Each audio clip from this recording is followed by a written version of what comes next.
crazy. It seemed to happen all so fast. But life is funny like that sometimes. You never know what's gonna come at you or from where. All I know is I was leaving work on my way to pick up my son for the weekend when I noticed this car with tinted windows following me. So instead of having my son, I found myself in this chick's apartment staring out the window, wondering what the hell was going on and who was it outside that followed me here. I ran everything through my mind, but I couldn't make sense of it. And there was no doubt that I had to think of something fast.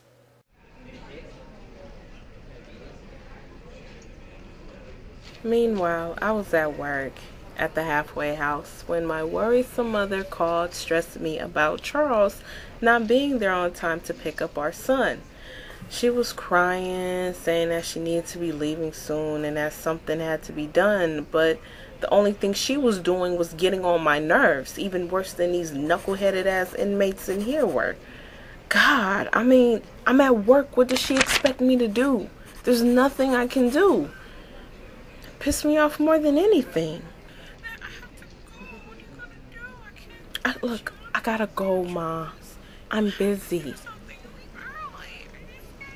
Well, I'll call Charles then, Mom. Okay, what do you want me to do? I'm at work. There's nothing I can do. All I can do is call Charles and see what happens. Maybe he had to work late or something. Just wait.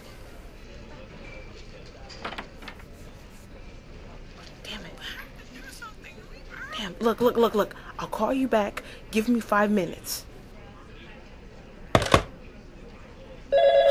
God, why me?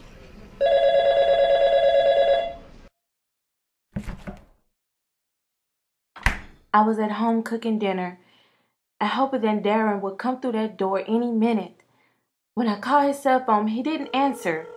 So I was wondering what was taking him so long to get home. When I heard someone knocking at the door. But when I saw that it was Craig, somehow I just knew something was wrong. I don't really know no good way to tell you this. So I'm just gonna say it.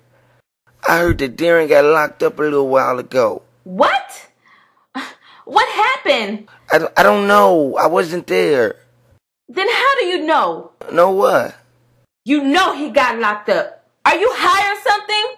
Oh, somebody called and told me. What station did they take him to?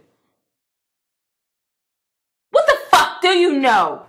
I'm sorry, Deborah. If I hear something else, No, you know what? Don't do shit for me, Craig. I'll call around for my damn self. What's wrong with you? Nothing at all. I couldn't be fucking better.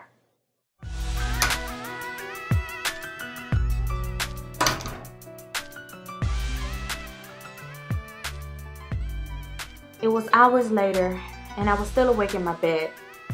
I had put the cordless phone on Darren's pillow right next to my ear. And even though it was after midnight, I still had faith that he'll call as soon as he can. Besides, I couldn't go to sleep even after I wanted to.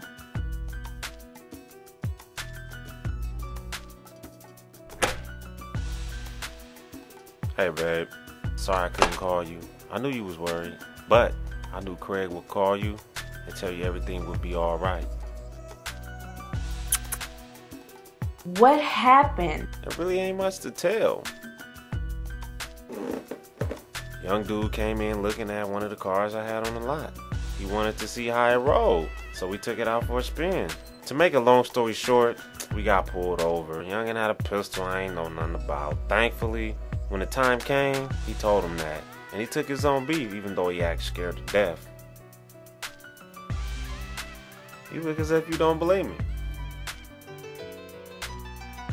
I do. It's just...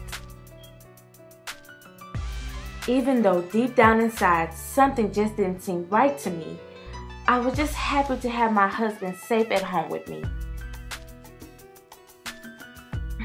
I love you so much, baby. I would be any good if anything was to happen to you. Oh, you ain't got to worry about that, because I ain't going away. I called my best friend Jasmine and let her know that everything was all right.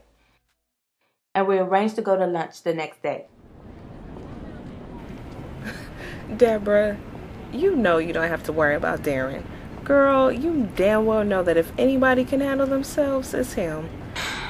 I know, but it's just when you lose as many people that you love as I have, that fear is always there, you know? Like you always expect the worst. I guess it just makes me hold on that much tighter, even though Darren always tell me that I worry way too much about nothing. But last night it was so real. I felt what it was like to have him taken away from me. And that scared me. It scared me more than anything. As we sat there and talked, it ate at me to hear Debra talk about Darren's past and about how hard she worked to get him to give it up. Or so she thought. Because I knew those days weren't behind him. Shoot, a lot of people knew. But I never felt like it was my place to tell her that. The bottom line, Darren was a street dude to the core, and it will be that to the death of him. But you know the worst part about all of this was the fact that neither one of us had any idea that Darren and Charles were at odds with each other. However, we soon find out. Still no word on Charles. I've been at the job all morning. Still no show. Well, if he ain't working, he doing something. I'm telling you, he got his track shoes on, bro. If you ask me, I think we missed our golden opportunity to get him. Shit, the way it looks, maybe our last opportunity. Shit, that nigga shook right now. That's exactly how I want him. You hear me? Wherever that nigga hiding, trust me, he will be touched. And one way or another, I'ma get mine, you hear me? A nigga like Darren will tell you any fucking thing he wants to. And don't none of it mean shit. The only thing that matters is that you ready to move when he makes his. You sure Malik is ready for this shit? This is war, bro. And don't nothing come before that. Not even money.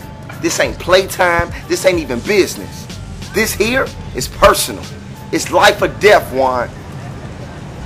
Just when I thought things couldn't get any worse, they actually did. But what else could I do? Leaving Darren has never been an option for me. And it still wasn't then. I told Darren that I couldn't trust him anymore, but that was a lie. I had no choice but to trust him. Because by me not willing to leave, I was trusting him with mine and my daughter's lives anyway. But I just couldn't shake that feeling that there was more that I didn't know.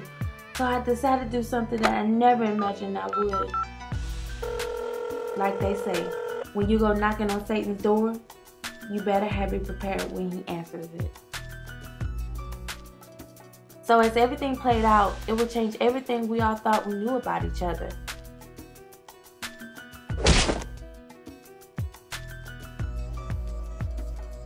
And Jasmine and I would be caught up in the middle of it all, which forever changed our outlook on what we thought love really was.